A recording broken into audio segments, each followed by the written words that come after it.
Welcome, dairy enthusiasts, to another exciting episode of the Bullvine Podcast. I'm Bella, and with me is my co-host, the man who knows more about cow udders than I know about my coffee maker, Douglas. Well, Bella, I'm not sure if that's a compliment or not, but I'll take it. Today we're diving into a topic that's creating quite a stir in the dairy world: rumen-protected amino acids, or RPAAs for short. Ooh, sounds sciencey. But before we get into the nitty-gritty, can you give our listeners a quick overview of what we'll be covering today, Douglas? Certainly. We'll be exploring how these tiny nutrients are revolutionizing dairy farming, boosting milk production, and even helping the environment.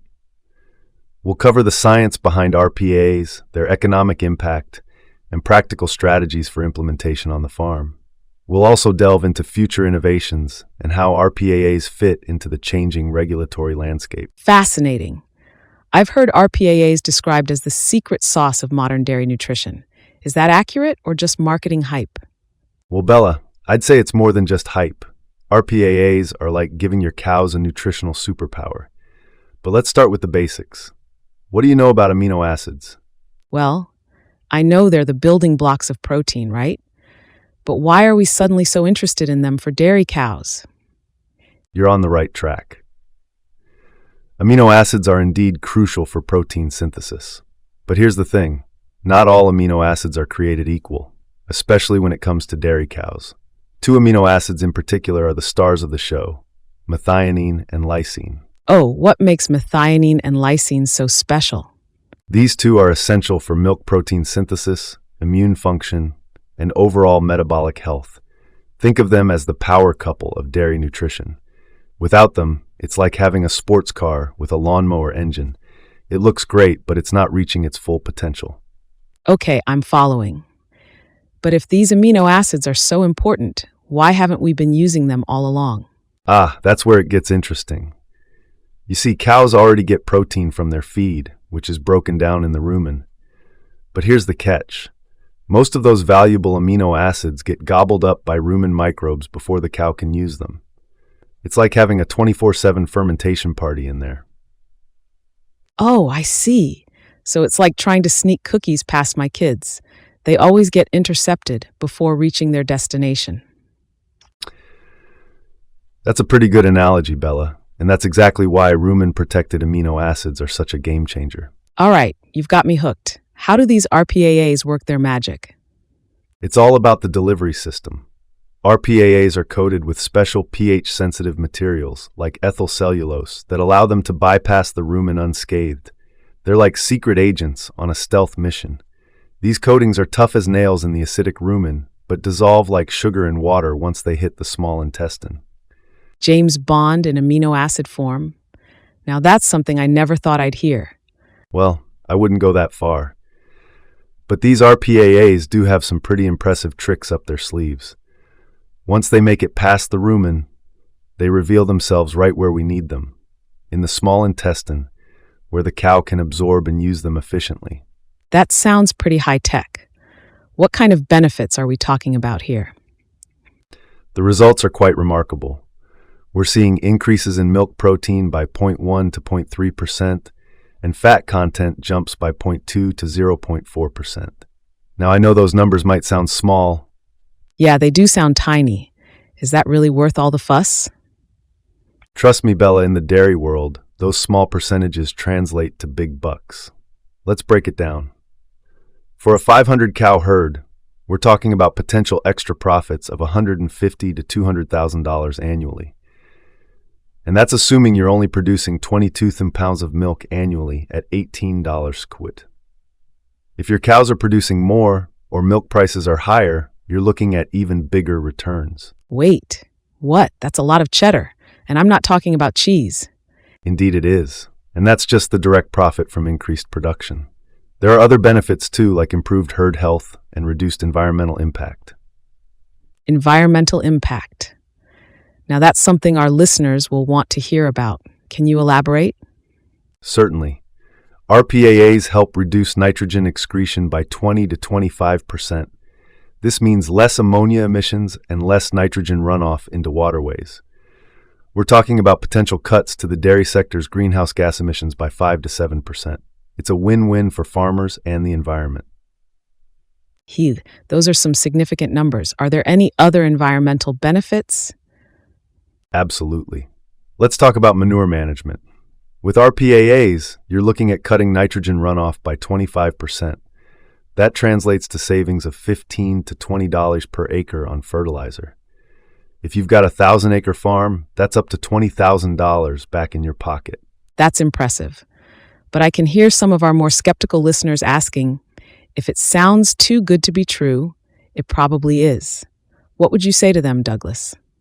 I'd say I understand their skepticism, but these benefits are backed by solid research and real-world results. Take Mark Richardson, a Vermont dairy farmer. He started small, just supplementing fresh cows. Within 6 months, his herd average hit 4.1% fat and 3.3% protein. Now 90% of his cows get RPAAs through TMR. Wow, that's quite a testimonial. So how can our listeners get started with RPAAs on their farms? Great question, Bella. The key is to work closely with a nutritionist to tailor the RPAA strategy to your specific herd and feed situation. It's not a one-size-fits-all solution. Can you give us an example? Sure. If you're in the Corn Belt with lots of corn silage in your feed, you might need more lysine. We're talking about adding about 20 dreens of rumen-protected lysine to your high corn diets. But if you're running a grass-based operation in the Northeast, methionine might be your limiting factor. In that case, you'd want to toss in 25 to 30 grams of rumen-protected methionine to offset that low methionine alfalfa. Interesting. I see. So it's really about finding the right balance for your particular situation. Exactly. And don't forget to monitor and adjust. Keep an eye on your milk urea nitrogen levels. You're aiming for 8 to 12 milligrams per deciliter. If you're below 10, your cows are waving red flags for amino acid deficits. It sounds like there's a bit of a learning curve involved. Are there any resources available to help farmers get started? Absolutely. Many feed companies and extension services offer workshops on RPAA implementation, and tools like the Cornell Net Carbohydrate and Protein System can help model amino acid flows in your herd. It's like GPS for cow nutrition. Excited. This is all so fascinating, Douglas. But I'm sure our listeners are wondering about the future of this technology. What's on the horizon for RPAs? Oh, the future is exciting, Bella. We're seeing innovations in delivery systems that could make RPAAs even more effective. For example, Boehringer Ingelheim ran a trial in 2024 with a new microencapsulation technique. The results? 92% intestinal release compared to 78% for traditional coatings. That's like upgrading from a flip phone to a smartphone. That's impressive. Any other innovations in the pipeline? Actually, yes. There's even research into gene-edited alfalfa that's naturally high in methionine. We're talking about 18% crude protein varieties compared to the usual 14%. It's like your alfalfa field suddenly becoming a methionine factory. Field trials are expected to start in 2026. What about regulations? Are there any concerns there? Actually, RPAs are positioning farmers well for future regulations. With increasing focus on reducing agriculture's environmental impact, farms using RPAs will be ahead of the curve.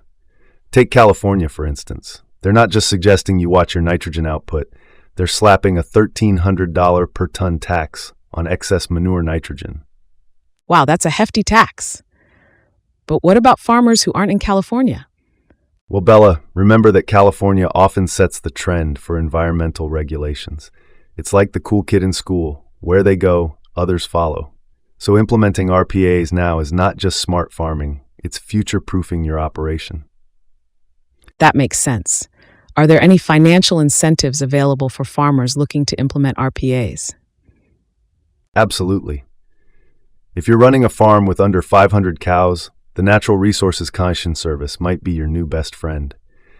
Their Environmental Quality Incentives program can cover up to 75% of your RPA costs. That's like getting a 75% off coupon for farm efficiency. That's a significant incentive. Any other financial benefits? Well, let's talk about carbon credits.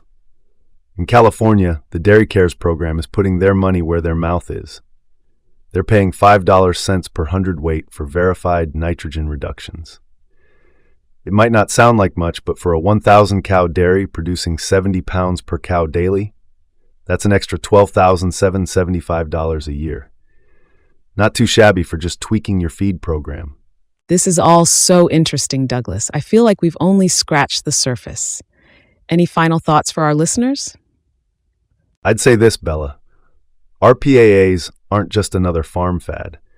They're a powerful tool that can boost production, improve sustainability, and increase profitability. With stricter regulations on the horizon, innovative tech in the pipeline, and financial incentives up for grabs, RPAs are your ticket to staying ahead of the curve. If you're not looking into them, you might be leaving money on the table. Well, there you have it, folks. Rumen-Protected Amino Acids, the tiny nutrients making a big impact in the dairy world. Thank you so much, Douglas, for sharing your expertise with us today. It's been my pleasure, Bella. Always happy to talk about ways to improve dairy farming. And thank you to all our listeners for tuning in. If you found this information valuable, don't forget to subscribe to the Bullvine Podcast for more insights into the dairy industry. Remember, in the fast-evolving dairy world, standing still is moving backward. RPAAs are your opportunity to leap ahead. Until next time, keep those cows happy and those milk tanks full.